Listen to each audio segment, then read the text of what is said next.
Well, as quickly as they started, Denver Broncos offseason activities are now over. With today marking the third and final day of mandatory minicamp, the next time that we will see the Denver Broncos on the football field will be next month at training camp. And for me at least, training camp marks the unofficial beginning of football season. So, super excited for that. Hope to see as many of you guys out there as possible. But before we get into sort of this 5-week gray period of not a lot of news happening here in Denver or in the football world in general, I want to go over the top 3 things that we learned about this Denver Broncos team during this offseason period. And I want to start things off with our quarterback, Bo Nix, and him entering his sophomore season. This year, he's hoping to take command of this offense on a completely different level than he did in his rookie season.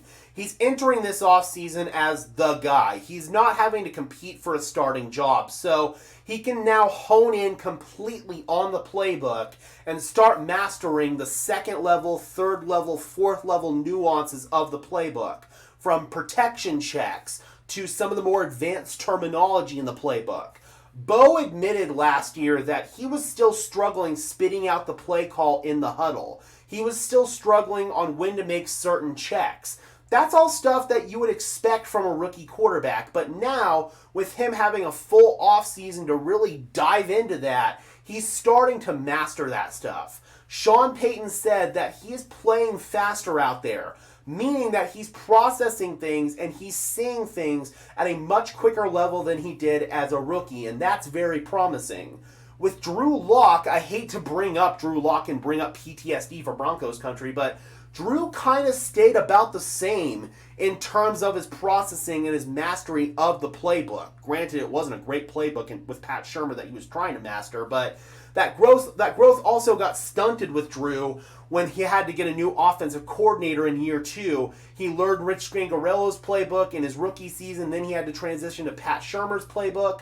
Bo Nix has the advantage now of being able to master Sean Payton's playbook in his second year in this system, which is obviously going to be huge. And Bo also talked about how he wants to become more of a vocal leader in the huddle with his teammates, and we've seen that in certain clips that have come out of OTAs and minicamp, where Bo Nix would be coaching up his receivers on how he'd want a certain route run, and that's really good news, because that means that Bo is embracing being the face of the Denver Broncos, being the guy who this entire operation runs through. Bo Nix has to be happy with every single nuance and detail, and the fact that he's already demanding that level of detail out of his receivers heading into year 2 is so good to hear. That's something that we see out of the best quarterbacks in the NFL. Some of the quarterbacks that we see that don't really grow and develop in the league, they just kind of stay where they are, and they don't really become those vocal leaders and coach up their teammates and demand perfection. Bo Nix is demanding perfection, so I'm really excited to see Bo Nix heading into year 2, and that's probably my biggest takeaway of all the offseason stuff, is that Bo Nix is really embracing being the leader of this team and being the commander of this offense, which is absolutely awesome. Takeaway number 2 is that this defense is going to be super special. We already knew that, but getting on the field, naturally, the defense is going to be ahead of the curve from the offense in terms of where we are in the offseason right now. But they're out there flying around with high effort, high energy, high intensity, making plays. The pass rush is looking lethal. The Broncos legit have an edge rush room deep with like 6-7 players that could all be legitimate contributors at the NFL level. The Broncos are going to have to let go of some really good players at the end of this offseason in their edge rush room. Interior defensive line as well. Zach Allen, John Franklin Myers got back out there and he's looking really good. DJ Jones looks really good.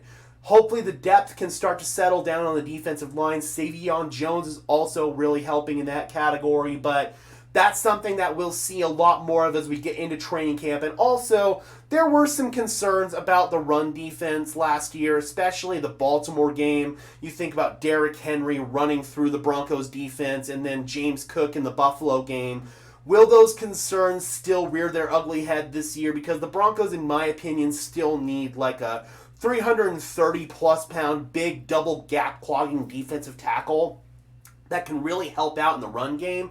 But additionally, the linebacker play last year in that department was terrible. Cody Barton was really bad in run defense. Justin Sternad was even worse in run defense. So hopefully, with Alex Singleton coming back and with Dre Greenlaw getting out there soon for training camp, we'll see an improvement in the run defense. We'll get a more clear look at that once the pads come on week 2, week 3 of training camp. The secondary has been absolutely locked down based on reports, and it's not just the starters either. We've expected Pat Surtain to be good. We expected that coming in, and he's delivered on that. He's having a really good start to the offseason. Riley Moss, same thing. But now we're even seeing depth guys like Jaquan McMillan, who's kind of been relegated to more of a depth piece. He's stepping up and proving that he could still be a very valuable piece to this team. PJ Locke had a couple of nice plays in there. So this secondary is deep, and they are really, really, really good. The third and final point that I want to touch on is that the youth movement for the Denver Broncos is looking like it's going to be real. The Broncos seem to have multiple year one contributors from this 2025 draft class. RJ Harvey, his speed and explosiveness is second to nobody else on this roster. You apparently don't even have to see his number to tell that it's RJ Harvey getting the ball out there, because his burst and explosiveness is completely different from everybody else out there.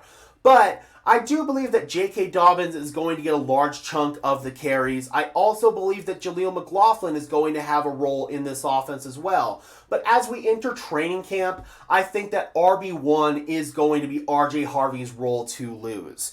Pat Bryant has also been really stepping up for the Denver Broncos, and he looks like he might carve himself out a nice role in year one. Devon Vele has not been out there for minicamp, so we've seen a lot of Pat Bryant with the ones, and apparently he's really stepping up and is producing well with the ones. Has caught multiple touchdown passes from Bo Nix. I think that Pat Bryant might get himself a lot of snaps in year one, especially if Devon Vele maybe struggles with some injuries. That has been kind of a problem with him historically, so keep an eye out on Pat Bryant. On the defensive side of the ball, Vance Joseph talked about Jahdae Barron, and when the Denver Broncos had the opportunity to draft him at 20, they didn't think he was going to be there. So it was a no-brainer. He was a can't-miss prospect for them, and even though he's kind of had a little bit of a quiet offseason, the Denver Broncos are still very excited about his potential for this defense. And finally, Q Robinson has been a guy who has been really impressive out there. I thought of Q initially as just a special teams player when the Denver Broncos drafted him.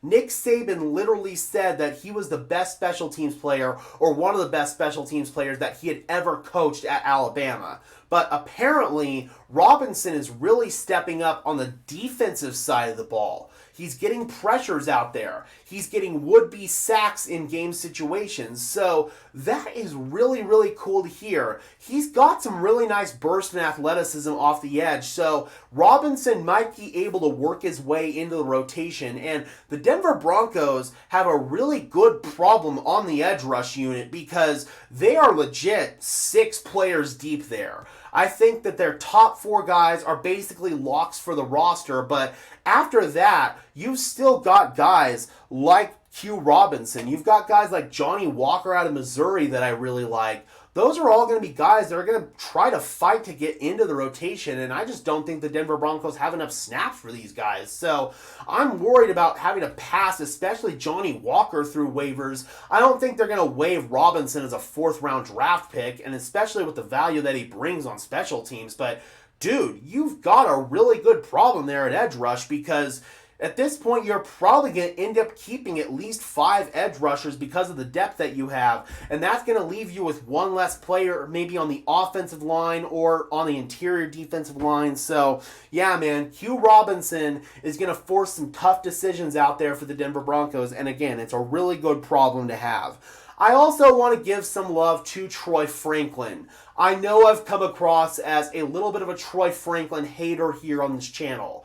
I just do not love his lack of ability to track a deep ball. If he can work on that, then I think Troy Franklin can be a lethal, explosive weapon, even as just a straight line go route merchant for this team, or maybe an occasional post route here and there. Even if his route tree is limited, I still think that Troy Franklin can bring value to this team, but he's got to learn to catch the ball. He's got to learn to track a deep ball in the air.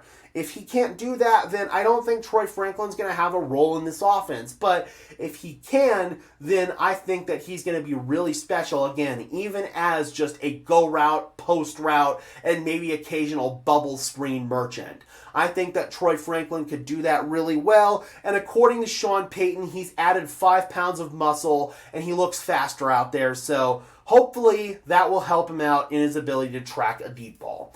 All right, guys, let me know in the comment section below, who are you most excited about coming out of minicamp and OTAs, and who are you most excited to see heading into training camp? Drop those comments down below, guys. I would love to hear your thoughts, as always. Be sure to leave a like on this video, as well as subscribe and ring the bell so these videos appear in your notification feed. I would really appreciate it, guys. Those are both free and easy ways to show your support. It helps tell YouTube's algorithm to push us out, and it helps us get seen by more and more members of Broncos country, just like you and me. And until next time, guys, I'm your host, Gage Madrid, saying peace out.